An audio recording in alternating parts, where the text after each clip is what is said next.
And we are really bad about letting our profession take away from our families and putting them second as an entire industry. Sure. It is something we have to do better. It's a piece of that burnout of I can't keep letting my job and the extra hours it demands take away from everything else that I do.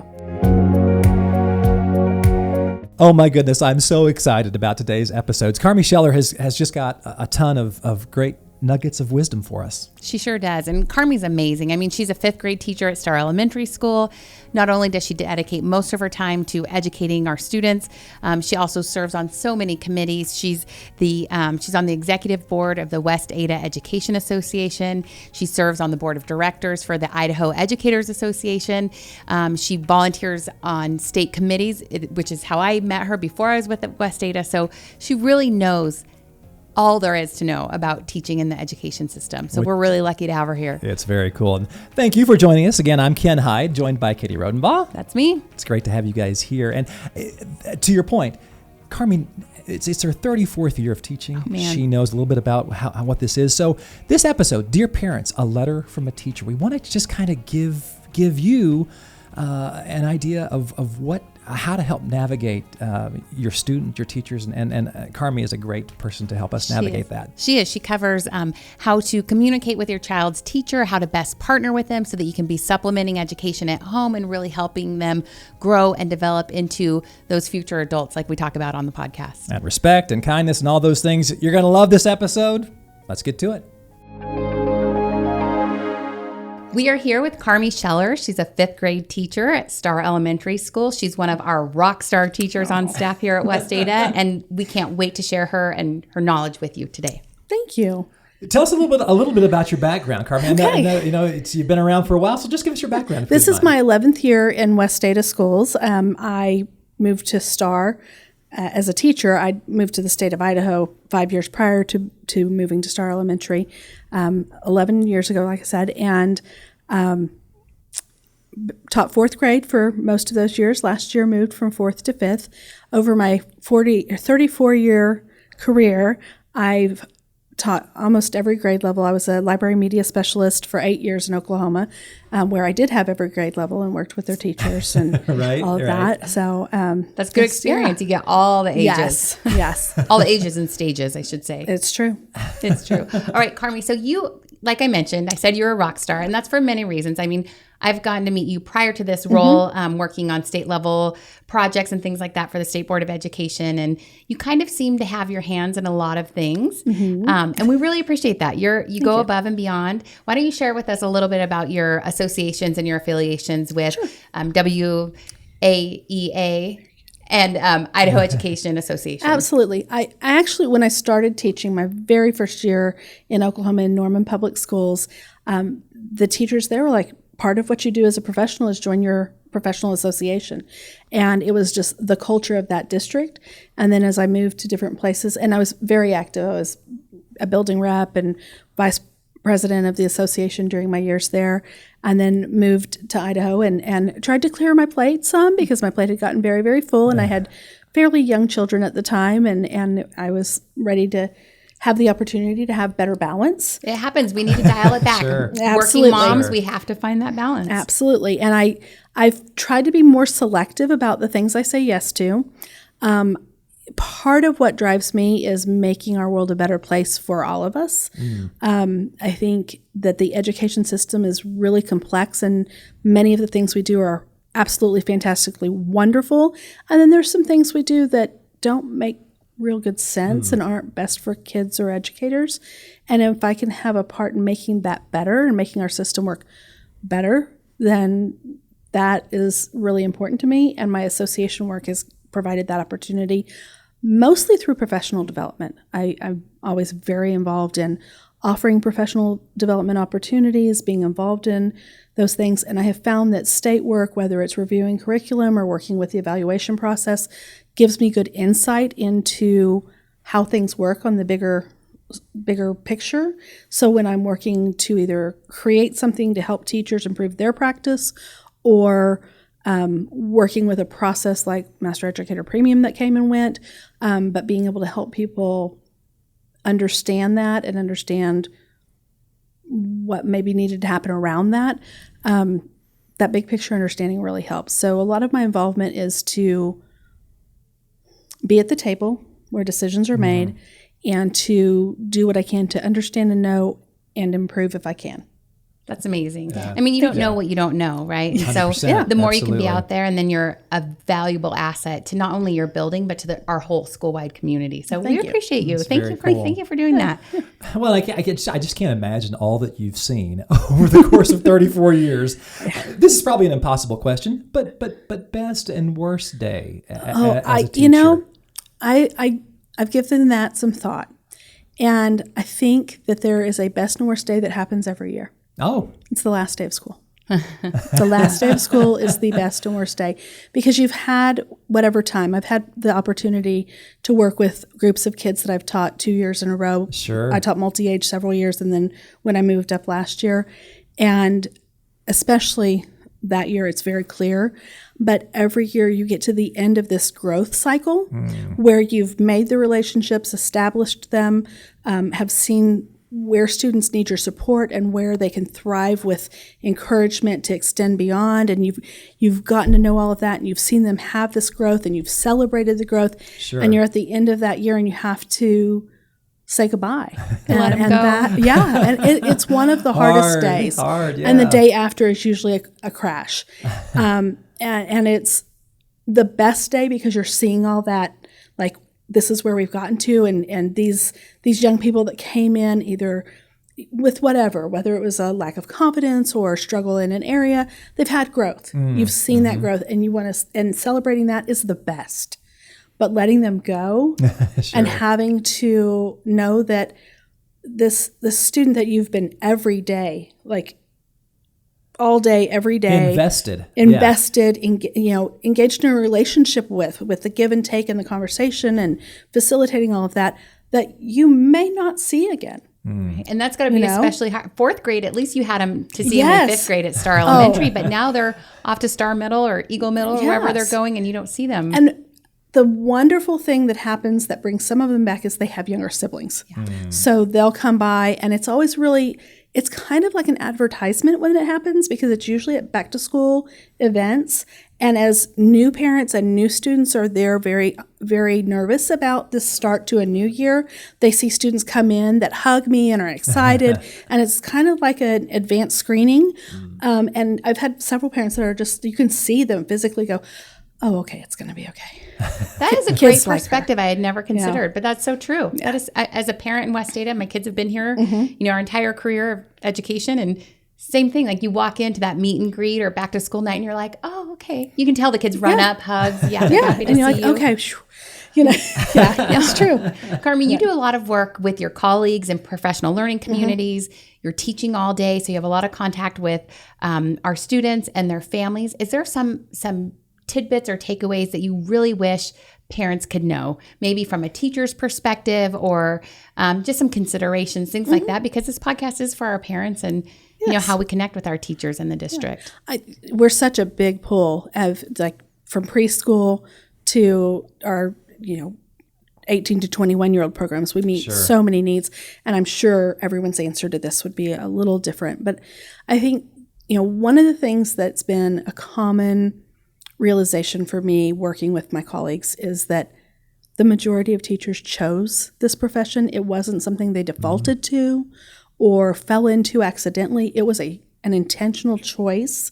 And there's like two groups. There's the group that like had teachers, maybe a teacher, but often teachers that really impacted them and that they had such a positive experience, and school was like a place they loved, and they just wanted to continue to have an impact like they experienced. Then there's people whose school was rough for, and they came to it because they knew they could make it a better experience and a better place. So I think parents knowing that your child's teacher did choose to be there. Often teaching in reality of the everyday, all day long with students is very different from what anyone would have imagined it to be. You can have been a student all of your life. You can come in and volunteer, but until you live it, you don't understand how massive that task is, how understanding in my instance, 28 to 36 students a year, high school teacher, 180, 210 students a year, like just the student part. The content part we know, the student part is new every year. Oh, sure. Right. So that teacher is really working to know their students and to make the connections and fits for appropriate curriculum, and building those relationships. And they want to be a part of your child's positive experiences that year. That's their goal. Raising them, no. Yes, being a part of the village, but the part of the village where they come for a while and then they go home. Right. Well, I think a lot of people don't realize the intricacies of teaching. It is truly an art and science, and our teachers are very well prepared. I mean, a lot of general public doesn't even know the term pedagogy, right? And so our teacher, it's a craft. Our teachers are professionals. They do a lot to differentiate instruction for each student. And imagine just as a parent, when I'm cooking dinner and I have 3 kids all talking to me at once and wanting to know something different, multiply that by 10 and be trying to achieve something, right? And make sure every student is learning and every student is progressing. Yeah. So I think some grace too. I think people should agree. try to understand, most of us got a chance during COVID to do it at home, and we all said, no, thank you, take them back, please, right? Yes. And I think extending grace and understanding that providing information, like when you have a question of a teacher or you're wondering about what's going on, be curious. Lean into being curious about what is happening or what you're hearing about. And when you engage or interact with that teacher, provide a little context for who you are. Especially if it's a high school teacher and they have 210 kids on their roster. Don't just jump into the conversation. Like give just a sentence or two of like, hey, this is so-and-so, this child's parent, you have them in this hour. Like help make the connection. Because I was trying to think of an analogy for what it's like when we start the year. And the only thing that I could come up with was like, if all of a sudden you had 30 new babies and they all needed different things at different times. Right. Like it takes a while to know and to meet and to be able to manage all of that, and being a positive part of that connection is so important. Well, and kind of along those lines, I mean, Katie and I, we work for the district, but we're also parents in the district. You've touched on this a little bit, but how can we as parents, how can parents best partner with our teachers to make sure there's kind of a symbiotic relationship there? What any tips or tricks? I think if the newsletters they send, like I have so many parents that are like, that newsletter gives me the information I need about what's going on in content. It gives me a gateway into conversations with my child. So, I guess consuming anything that the teacher's putting out there, if they're not asking questions about how do I find out more, or, most people have either a website or a newsletter or some way that they're sharing what they're doing. Go to that back to school night. Go to the meet the teacher, send the email and ask the question. And no, it may be 24 hours during the work week. Do not expect a weekend answer. Right. Before you hear back from people, but make the connection, ask the questions. That's the main thing. Along those lines, a practice that I've started, just because I know everyone in this day and age suffers from information overload. So we get a lot of communication from the district. We're on the communication team. Our goal is to make sure the information is out there and you can access it in multiple places. Before I reach out to a teacher with a question, I always search back through my email. I look at the newsletters. I look at the emails that go out. I check my texts. I look on the website because the information is out there. We're not hiding anything, it's there. And look there first, because teachers aren't like those of us who are like in a business world where I'm on email all day and I can respond to people. Teachers are busy teaching your kids, and they don't have, a lot of time to sit and do emails. And no, we don't expect teachers to respond during the weekend and during the evenings. Like there's a limited amount of time. Some people do. Yes. But generally most don't. Generally, it is not uncommon. It doesn't happen all the time that I get a question on an email that the answer's in the text of the email. Of the same email. Oh, gosh. That does happen. So I appreciate what you're saying. Like, consume the information that's been sent your way and see if the answer's there. When it doesn't make sense, send the question, because when I type it, it made sense to me because I know all the things. But if I've left something out, please ask, because if you're wondering, other Somebody people else are is too. wondering. So be a partner in that process, in the communication. And I think, offering to volunteer, that varies from grade level to grade level as to the level of volunteerism that's needed to help make the programs run. The just different opportunities the older students get, the more they are able to do the things that volunteers do at younger grades. But just making the offer. I've already had parents reach out and say, hey, the supply list, is that what's needed? Is there anything we, can do to help out? Just making those connections. And and even when you get beyond the grade levels where volunteering is really very much needed, join your school's PTA and PTO organization, because that way you'll really stay in the loop and you can really have an impact on your whole school community and help set that culture and that tone. So that's a valuable resource. Every school is different, but at Star Elementary, we have a small but mighty PTO. So every parent that jumps in and helps out with that, I've always said many hands make light work. And that's true in the classroom. It's true with any community events. And the school can be more involved with community events and the class can be more involved when we have that parent support in all of the other things that are happening. Well, and conversely, what's not in your control? I mean, there are things, there's so much that's not in your control that we as parents may not know. What's not in your control? There are so many things. Who's in my class? How the class was put together. Like that I'm thinking, like, go through the year. What's the thing? Like, that's usually the first thing parents and students are looking at is like, is my neighbor in my class? Is this kid that I, got along with well, or this one? That's not in my control. The standards are set, and they're set for each grade level. Sure. Not in my control. However, when you're involved, you get to be a part of the process, so you did have a little say in it. But they are what they are. The curriculum that's been selected has been selected and vetted, and that's not in my control. Supplemental is in my control. Abilities.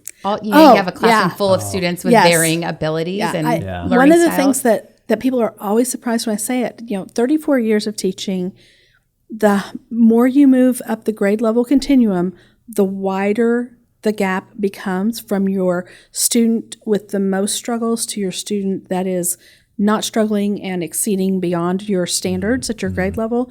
It is very typical for me to have first grade, as a fourth grade teacher, to have students that were working at a first grade level and moving from there to students that were solidly in sixth grade, sometimes seventh or eighth, depending on their individual brain and how they work. So that range is huge. That's almost going back to being a one-room schoolhouse teacher. It really is. If you're teaching at those levels, first through eighth, that's a lot. And it's been that way every year. Pre-COVID, post-COVID, didn't matter. The gap has always been there. One of the things I say to kids first day is, you didn't all walk on the same day. You didn't all grow your teeth at the same time or lose them at the same time. You're all in different places. That's our reality. Good perspective. That is a good perspective. On that, I think we should probably take a little break right now because we have so much more we want to talk to you about. Well, a little break would be good. And I want to talk to you about what happens when your kid is the disruption, because I may have been a disruption once or twice when I was a kid. Anyway, we'll take a break. We'll come back. It's a good question. Yeah. Okay. We're excited to let you know that Remind is now available district-wide. If you haven't used it before, Remind is a classroom communication tool that makes it easy to stay involved with your students' learning. Remind is free to use, and you can send and receive messages on any device. To learn more, we've linked the parent onboarding guide in today's episode description.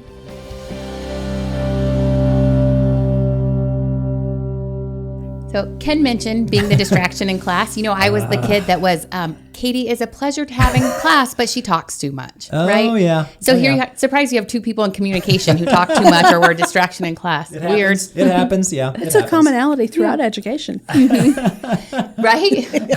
So, Carmi, why don't you give us some ideas, or maybe some, our parents some ideas on how to manage that and what to do, steps to take. Well, no, before you go on, I mean, just to back up, like in Miss Jean's third grade class, I would literally run around the classroom and then jump into my chair, and she's like, Ken, what are you doing? So anyway, but she had honest conversations with my parents, though, It's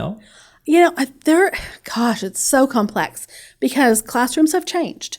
So, but not all classrooms have changed. And there's a lot of things that happen in a classroom now that allow for more physical movement. I have rocking chairs. Like most of my classroom chairs are rocking chairs. So kids are able to move all day long. Me too. I have many kids who have said, I also have kids who are like, I don't like the rocking chair. So I've got regular chairs and stools. And, even though my room looks very traditional, the option for where you're sitting when you're sitting is varied. There's a lot of strategies that teachers utilize to help students be able to have breaks when they need them, reset when they need to, and we've learned a lot about the brain and how the brain works, and that it's not behavior because a kid wants to be a problem in some way, but it's a dysregulation where there's a discomfort or there's something going on where either too much sensory input, and not to say there's an excuse, but I think we know so much more about where behavior comes from now than we used to, and we realize there are things that can be done in the environment to help improve the opportunity. There's things that can be done in the way the classroom instruction is structured, the schedule of the day, the opportunities to move. I've been really lucky that the last couple of years, my schedule seems to have natural big movement times built kind of into it. That's good. Because if you're not thinking, you need to move these muscles. Sure. You need that large muscle movement. I think it's really important that parents know if the child's teacher's reaching out to you about disruptive behavior, they've been already doing many things. It's not just there was nothing. Not a one-off. Yeah. And then today it was all of a sudden. Right. It was usually I've been doing things, trying things, and I'm calling you because your child, and this is not how it's probably going to be worded. I'm going to be really open here and say, I'm calling you because your child is taking away educational opportunities for the rest of the classroom and for themselves. And they're making it a challenge for people to do what we're here at school to do. Sure. And so I need your help in that. Sometimes we have suggestions, sometimes we don't. Home and school are so different. I've had so many times at parent-teacher conferences where parents say to me, we're talking about my child, right? Because I'm describing this wonderful kid who is always just such a delight to be around. Right. And they're like, but at home, they're not so fun. Guilty. That's funny. And the opposite, where I'll be like, this is happening here, and it isn't happening at home, or it's something that at home has been normalized as what's okay in the home, but when in a room of 30 or 28 or whatever the number is, it doesn't work. It's not a successful behavior to have, where in home it might be amusing or cute, especially younger grades. There's things that were cute at home that aren't so cute in a classroom.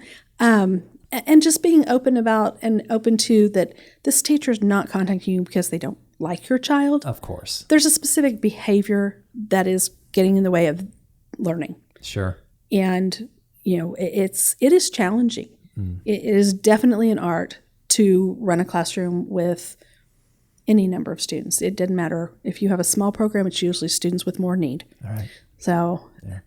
And on that note of communicating with parents and just being open and honest and, having a spirit of collaboration, are there things that parents can be doing to build upon what you're teaching in the classroom? How can parents be supplementing, if you will, the education the kids are getting at school? So I have my personal philosophies about what we do at home and what homework should be. Playing games with their child, playing games that involve wordplay, playing games that involve number play, interacting around that, helping with dinner, being involved in chores in the household, understanding that it takes collaboration in the home to make a homework, makes it so that when students go into the classroom or later into the workforce, they understand that it takes us working together. My kids that don't struggle with fractions spend time in the kitchen or building things. You know what? Interesting. Yeah. Yeah. Makes sense. You just made my mom heart so happy because I have 3 kids. I have elementary, middle, high school. Yeah. And if you were going to say like, oh, do this much, you know, these mini flashcards and all these extra things that feel like just another, almost a burden. I don't want to say that raising my kids and helping them be educated is a burden, but you work all day, you get home, you're trying to get dinner made, you're trying to get that load of laundry and you're trying to do the dishes.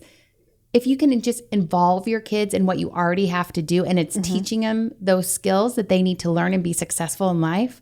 Yeah. Amen. Thank you. You're welcome. I appreciate it. And there's a place for that structured practice, but my experience has been that the more kids can love engaging with learning, sitting down and reading a book with your parent is a loving thing. It is a wonderful experience. Listening to your child read. I loved that read. when my kids were young. Absolutely. Yes. Yeah. And it makes positive things happen with the chemistry. And so when they come to reading in school, they have a positive reaction to reading. And it lays that pathway. Same thing with math. The kids who struggle with math, there's usually been an absence of it, or they've heard a lot of negative talk around math. We're hardwired for math. Our brains look for patterns, look for, like, we function in the world because we think about mathematical concepts. We don't talk about those as a society. We talk about calculation and rapid calculation as math. And that's just a piece. Like, there's so much just in playing and connecting. Last year we had an event at school, and I had several, mostly grandparents, a couple of parents ask me, did you work on eye contact and the way they presented themselves for this project? And I stopped and I was like, no, we did not. And then I realized, I start at the beginning of the year saying, when I'm talking to you, I'm looking at you. When you're talking to me, you're looking at me. If you go to say something to me and you turn around this way and keep talking, I don't know, like, what you said. And we just talk about that. And I think that what you do in your home in interacting lays the groundwork for everything we do at school. Right. You know, and just talking about school in a positive way. Well, and the nonverbal stuff. I mean, especially now we're in a culture of like looking at my phone all day, even elementary. But those communication skills of look me in the eye. Let's have a conversation. Yeah, it's big. And that's like you said. You know, teachers, the education system are partners in raising the child. They're not substitute for parenting. No. You know, you can't be a substitute for parenting.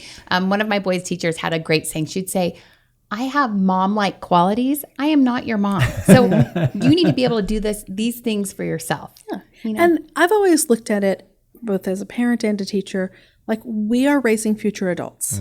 Yes, right now they might be 10-year-olds, 11-year-olds, 5-year-olds, but they are future adults. And that doesn't mean treat them like adults now, but that means give them the skills and the behaviors that they can be successful in that next step. You know. Well, and my kids now, so I've got college age and high school, but we still have conversations about diet and sleep, and sleep's a big deal. Yes. How big is that? And I think parents know that, but what strategies can we use to make that work? I can tell you that we might know it, but we don't know it, because when I have this talk with my 4th and 5th graders, the sleep discrepancies, I'm like, okay, you guys need to understand, like, through middle school and high school, you need as much sleep as you did in your infancy and toddler years. You're growing. Your body is growing. Your brain is growing, yeah. You know, we could see it then. It's not as obvious because you're with them every day, and, you know, but they go through so much change. And even after the physical changes that are really big, like when they have those really big growth spurts, the brain, like, your frontal lobe is till 25 you're developing. Right. And sleep, I'm still working on mine. sleep is when your body, like, takes care of a lot of the repair work, Restorative. the restorative. I've always said when we take a break, concepts we were struggling with, we'll come back and it's like, oh, it clicked. And it didn't click because I was hitting it harder. It clicked because they had a breakaway and a rest period, and the brain had time to assimilate. Well, we need that every night. And sleep is one of the most important factors to our overall health. So we talk a lot about sleep and those little devices. Oh, gosh. Yeah. And kids that have access to their devices in the nighttime. Doesn't go in your room. Does not go in your room. That would be a huge, huge piece of advice for any parent. Like, when you choose to allow your child to have access to a device, whether it's the school device or a smartwatch or a phone, have some really good boundaries and rules around not just internet safety, but your health and well-being around taking breaks and having it away. Because there are a lot of kids that will get into things you wouldn't as a parent want them to get into because they had access to it after hours. They woke up, they got online, and before they knew it, hours are gone by, and they and the things that they may have encountered. I mean, there are better protections in place now, but they're not 100%, and your kids are targets for people. And they can't unsee what they see on the internet. Yep. Those are some of the things that every year I encounter, like the lack of sleep, and it's obvious in the classroom, and a lot of it comes out in behavior. That if you're not getting enough sleep, you're trying to keep yourself awake. So think about that toddler that has a fit because they need a nap. It doesn't. Thank goodness they're not throwing themselves on the floor and, pounding. Hopefully they're not. So if there were, leading into problems and things like that, generally we have phenomenal teachers. Every so often, there are 4,500 teachers in Westada. You might encounter somebody, a teacher, an administrator, that you might have an issue with. What are some appropriate channels? What's the flow of command that a parent should do? Excellent. Like, how do you address that? Please start with the teacher. Yeah. Make sure they're aware. Ask, are you aware that this is happening, or that this happened, that you said this and my son or my daughter was, wounded by your words, or this event that occurred with a peer. Like, first make sure the teacher is aware and ask for how they can interact in whatever the problem is. If they don't respond, or a response comes that's not appropriate, include the principal in that dialogue. If it's appropriate, keep the teacher in the dialogue and just add the principal in and say, I've brought this to their attention. I'm not pleased. Email is a good starting point, and then phone call, then meeting. The problem will dictate what's appropriate, but if at all possible, always start with the teacher and then work your way up within the building chain of command. And then if it needs to go beyond that, there's a structure of support for the building level directors that are kind of a bridge between the building and the district office, and working your way up through that. Often, I would say the majority of the time, a problem falls on a lack of communication and a misunderstanding. Sometimes it's a more major event, and you'll know that when it happens and where it needs to go immediately. If someone's in danger, you go right to the principal. But there's a lot of things that just clarifying what took place and understanding that you're getting a version of what happened. And one of the things that I've noticed is that many, I'm going to say students and not just kids, because that tends to make us think about younger. Many students think that their teacher is all-seeing and all-knowing, and that something happened that was hurtful to them, maybe with a peer, and we knew about it. Like on the playground with 300 other students, that one person that was on duty in that part of the playground saw it, just because their eye gaze was in the same direction. They may have and not interpreted the same way as what reality was. They may not have even actually have seen it. Same thing in the classroom with an even smaller number. There's often kids just know that we knew, and we didn't. Like, if you can help us out with, if your kid's coming home with something repeatedly, give us a heads up. Hey, are you aware this is happening? And make sure we're aware, because it may be, yes, I am, and I am working on it. Or it may be, no, I'm not. Thank you so much. I will look into this. Figure it out. Well, and you kind of touched on this already a little bit, but healthy communication boundaries. What does that look like from a teacher's perspective?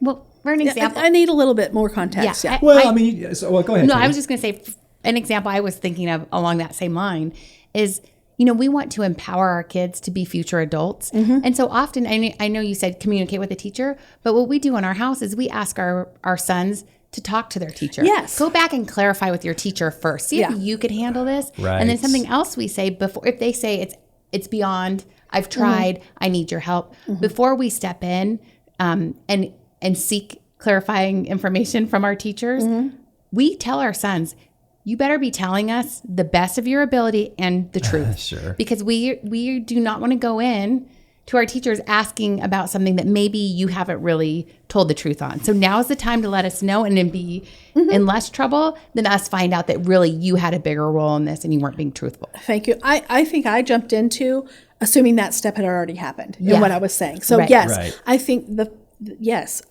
especially at every grade level, even preschool, kindergarten, that conversation is going to look a lot different. But did you tell your teacher about this? Right. And sometimes that yes is really a true yes, and sometimes it's I mentioned it once and then I haven't said anything again, but I've talked to you every day like it's happening every day all day long. Yeah. Right. Well, and I was honestly shifting gears a little bit in the sense of I'm not going to send an email on the weekend per se. So kind of shifting gears of how and when can we expect to communicate well with our teachers? I am going to answer for me. Okay. I don't mind receiving an email at any time. I will answer it when it fits me. If it's an evening or a weekend and I happen to see that an email came in, or I happen to have looked because I'm doing some other work because there's not enough work time in my work day to do my job. Of course. But if I notice it, I might read it then and go, oh, this needs a response immediately because it was something really concerning. Or I might say, this is something that I can wait until I'm back into the work week, and then I'll just mark it as unread for myself and come back to it then. Don't expect that after school hours or on the weekend for a teacher to respond. Because with email, you can send it when it works for you. Sure. But just don't expect an immediate response. Yeah. And on that, there's we have a new app in the district called Remind. But let's take a little break and then maybe we'll touch on that and talk about some more things. We'll touch on Remind. And I also really want to get into respect and how respect works both ways. So we'll be back in just a moment. The second annual Westada Activities and Athletics Fundraiser is underway. This year's prizes are legit, including a 2024 Chevy Equinox courtesy of Kendall Ford, valued at $40,000. Tickets are $75 each, and if you buy 3, you'll get an additional ticket for free. For all the details, visit westadafundraiser.com. The link is also available in the episode description. Okay, on that communication note, we talked about a new app that's available in Westada this year. It's called Remind.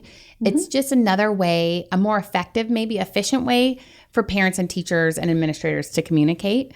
Are you familiar with the Remind app? I am familiar with the Remind app. I first used it a few years ago with some different groups that I was working with and being able to share information effectively.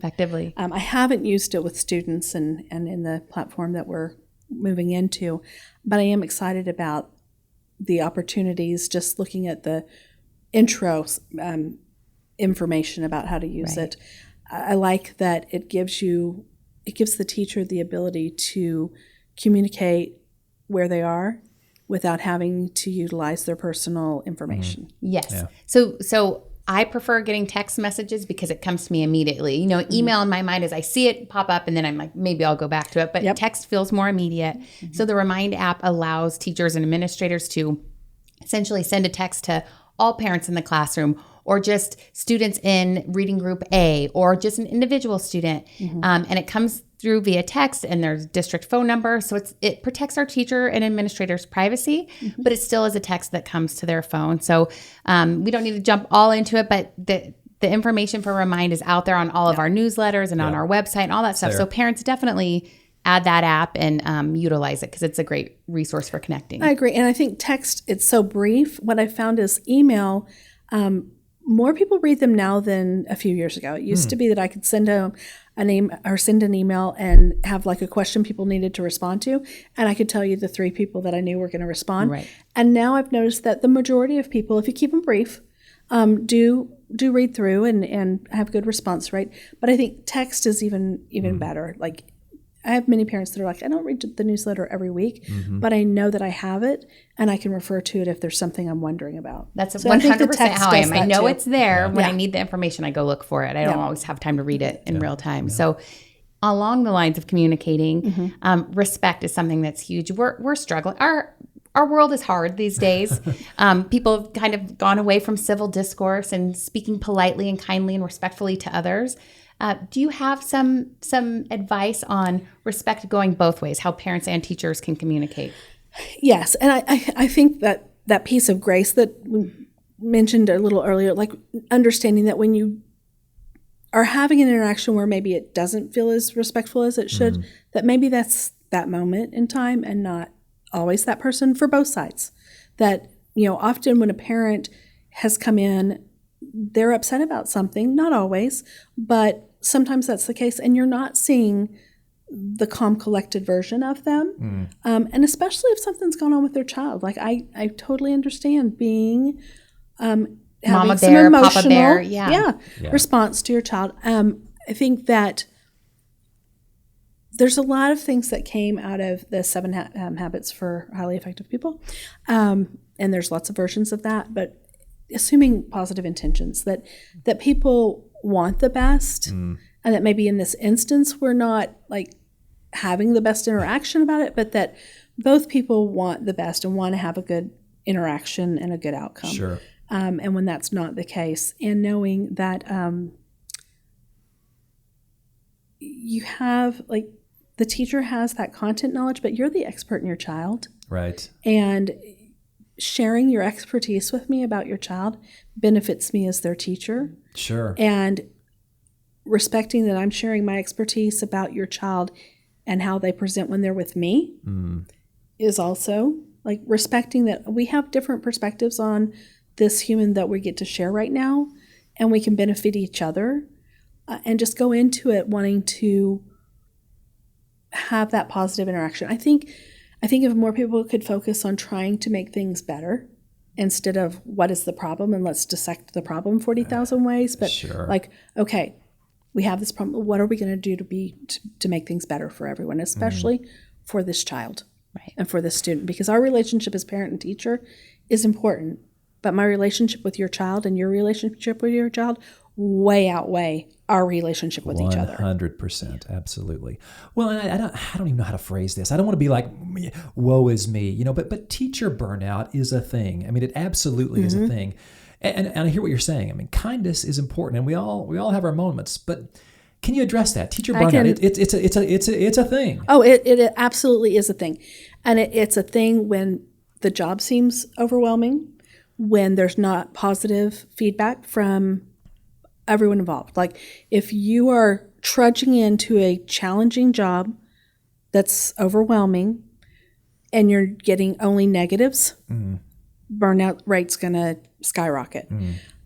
When the job feels like it's accomplished, like you can accomplish that job, and you're getting positive feedback, burnout rate stays low. 34 years, I can tell you that one of the things, besides that I am challenged every day by learning something new about kids and how they work, and I find students' behavior around learning utterly fascinating. Oh, sure. But another piece that's kept me from having issues of burnout is expanding on my own curiosity in various ways, but the number of positive notes that I receive. I would say the balance over every year of teaching has probably been, I'd say 5 to 1. One negative phone call or email or whatever, and I've got 5 positive. And it may not be that there was a ton of communication from parents to me, but in the balance of it, it was a note from a parent that just said, "Thank you so much. We're so glad you chose to do what you're doing." And I have a little secret thing that I do. It's not so secret. I tell everyone, all of my teacher colleagues. When I receive those notes, I tuck them away in random places. Like it might be in a teacher's manual, or it might be in a bookshelf where I keep my professional books, or it's not in places where kids will run into them, but it's in a place where 2 months later, a year later, I go to grab that book and that note slides out with it. And I reread that note and think of that child and that parent and just kind of have that moment of, in the universe, there are people who appreciate that I'm doing what I'm doing. Oh, that's so good. It really, and I've had some people who've come back to me and said, I'm so glad you told me to do that, because those notes find me on the right day. Yeah, they do. That's a great, not so secret. Yeah. But I think be the person who sends the positive note. Right. Sure. Take the time. If this is one of my goals the last year and a half, if I've said something positive about someone to someone else, I seek that person out to say that positive thing to them. Because often we'll talk about other people and say things about how much we like or appreciate so-and-so, or we'll tell our neighbor how much we've loved our child's teacher that year. But just take the few seconds to send the quick message and say, it doesn't have to be a long message. It's that positive hit that helps bolster you up on a tough day. Yeah, well, cool. We live in a world where people are so quick to complain. Some early history, I managed fine dining restaurant, right? And people are always quick to complain. And not often are people quick to write the nice review or to give an accolade to a manager or administrator, things like that. So you think a nice thing, say the nice thing. You write the nice note. I think that's people who are appreciated will always go above and beyond. Absolutely. So I think that offsets burnout. Oh, yeah. When you know you're appreciated for what you do, and you're not having that internal struggle and dialogue of, well, I just keep trying to do my best, but man, it's hard. But you have that offset of, and other people see it. Yeah. We kind of got ahead a little bit. There was one little piece that I wanted to go back to on parent communication. Sure. And we talked about emailing and remind and calling and things like that. Is there a time and place for meeting in person? I think a lot of parents, we live in a wonderful community. A lot of us can walk our kids to school and pick them up from school. And it might be tempting as a parent to be like, I'm just going to stop in this teacher's classroom and talk to them. But that may not be appropriate. Most of the time, it's really not. Yeah. Our day is really scheduled. It's really tight. We have a prep time. We have before and school and after school time where it's a little bit more flexible. But even then, that time is usually consumed by the planning and the prep and the grading and the meetings and all of that. So absolutely, meeting face-to-face often is the very best thing to do, but schedule it. The drop-in visit isn't very respectful. And if the teacher doesn't know why you're coming, it can throw them for a loop. Like it takes away that brain engagement for what they're doing to know what's going on with this parent and what does this child do. And it may be that you're just wanting to ask, like, do I need to send that $5 for the field trip? Or, it may be nothing, but it just throws them off of the routine. You move out of your mojo. And the secretaries at every school, they're wonderful to either connect you with voicemail and leave a message or schedule that appointment, and same thing with dropping in on the principal. If you can call and schedule, most people in school really don't have downtime. No one's sitting there waiting for you to come by. I'm always twiddling I'm my always thumbs surprised. now. Exactly. I'm surprised by people who are like when we have those off days, whether it's that summertime or a day, and we go out to lunch and we're like, oh my gosh, there's people that do this as part of their work day. What? There's people who can go to the restroom when they want to during work. Yes, without having to get another adult. Right? I mean, it's a real thing. And on those lines, there are so many obligations that I think, I grew up in a teacher. My mom was a teacher and an administrator. I grew up in her classroom. I was there at midnight putting bulletin boards up and helping her with, handing stuff out. And, so I get it. But there's a lot of unseen obligations that I think some people don't realize. So if there's something that you could share with families that, the things beyond just the teaching that you're doing all day. Oh, my goodness. So one of the things that's changed over the 34 years, and I think it even goes back to before I started teaching, it used to be that you had, here's the curriculum, this is the material you're going to teach, everybody's either going to be here or they're not. Sink or swim, kid. This is what we're teaching. And you either get it or you don't. And this is what we're doing. And that was not how I taught, but that's how the system was. Right. The system has changed dramatically to where it's, here's your standards, here's your material, but here's the way to modify for people who need more, and here's the way to change for people who need less. And here are all of these very discrepantly different students, just like they were 20 years ago. We're just actually going to acknowledge it and meet their needs now. But here's no extra time. There's no more time. And oh, by the way, the things that you have been doing, no one's going to tell you about how to take those off your plate. They're still there, but here's this new stuff. And there's 30 minutes every day that you can plan or grade or collaborate or respond to parent emails or, but by the way, you better make sure you go to the bathroom there, and you're going to walk the class down and you're going to come back and get the class. So you've lost 10 minutes, 5 minutes, however long. The amount of time to do the work that's not face-to-face with students is very small. Right. And I think middle school and high school, the way their schedules are, allow for that time to be a little bit more consistent day to day and not interrupted, because you're not walking kids to and from. They go to their next class and you don't have kids that hour. Right. But even for all levels, whether the time's a little bit more protected, and I say that having gone through negotiations and looking at all the differences of the levels and knowing that there's a definite difference in the leveling of the kind of time. There's a lot in the job now that isn't embedded into the workday. And that stuff takes place in those hours outside of work time. And there's that balance of what rises to the top as most important to do the work with students and what isn't. So I'm going to go back to that communication piece of, if you're not hearing from someone, it may be that they're choosing to grade the essays. Right. You know? Right. You know what, if I could jump on there, right? Yeah. Since I have high schooler and, you know, we use Power School a lot. And so you mentioned grading. And we have, you know, late work policy in the district. And so kids can turn stuff in. I have to remind myself and my husband that our son may tell us that he's turned something in.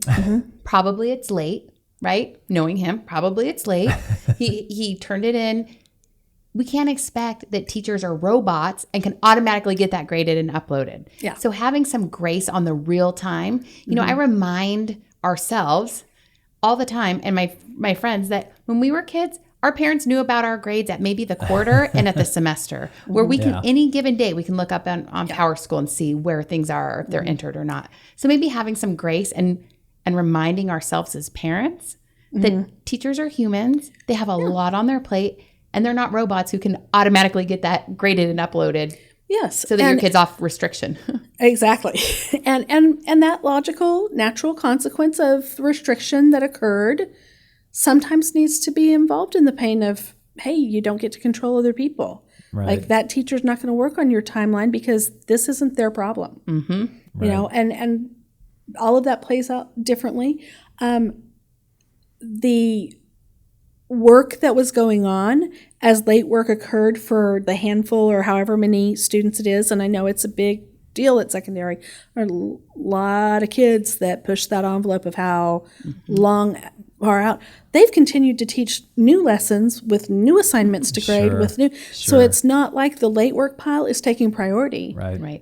What I'm currently doing, and I need to know how students are doing so I can plan what I'm going to do next and make sure my instruction is coherent and evolving to where I need students to go, is a more critical push for the majority of the students over that late work. And there's only so many hours in a day.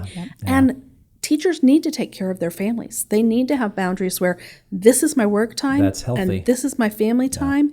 And we are really bad about letting our profession take away from our families and putting them second as an entire industry. Sure. It is something we have to do better. It's a piece of that burnout of, I can't keep letting my job and the extra hours it demands take away from everything else that I do. Yeah, and saying no is important sometimes. It's very important. Well, Carmi, I can't thank you enough. Thank you so much for all. We've got so many wonderful teachers in this school district, 40,000 students, 4,500 employees. Anyway, can't thank you enough. You're so welcome. I enjoyed it very much. Thank you for being a part of this conversation. Thanks for having me. Thank you for being here today and listening to all this great wisdom from Carmi Scheller. It's a pleasure to have you here joining us in for the Westada podcast. It's been a lot of fun. And if you don't mind, please take a moment to leave us a review, give us a rating, let us know what you're thinking. And again, you can contact us anytime you want to. Our email address is communicate@westada.org. So thank you for listening. If you would rather watch, you can watch us on our YouTube channel at westada.org on the YouTube channel there, and or visit westada.org/podcast to learn more about the podcast. But we're just happy that you're here. And on that communicate note on the email, send us some ideas. If there's some topics that you're struggling with, parenting or with the education system or something you want to know more about, reach out to us. We'd love to share some great wisdom on this podcast. And I think you're going to love our next episode. Yeah. We have Jason Moore with us. He is here at the district office. He's our director of activities and athletics. He brings all kinds of fun things to the school setting. And so we'll be talking about how to be a great fan while maintaining respect and being respectful to our Not other always schools. easy for me to do, but it's important, right? It's important. It's important. We're modeling for our kids, right? 100%. And then also what it's like to be a coach in Westada, how they are vetted and what their responsibilities are. And then we'll also get to talk about our second annual Westada Activities and Athletics Fundraiser. And we already have amazing prizes. He's been heading up on that. So yeah, that'll be a cool conversation as well. So anyway, thank you for being here. It's been a great time. And again, thank you to Carmi Scheller. I hope that these things help you navigate the rest of the year. And it's just great to have you join us, and we'll see you next time.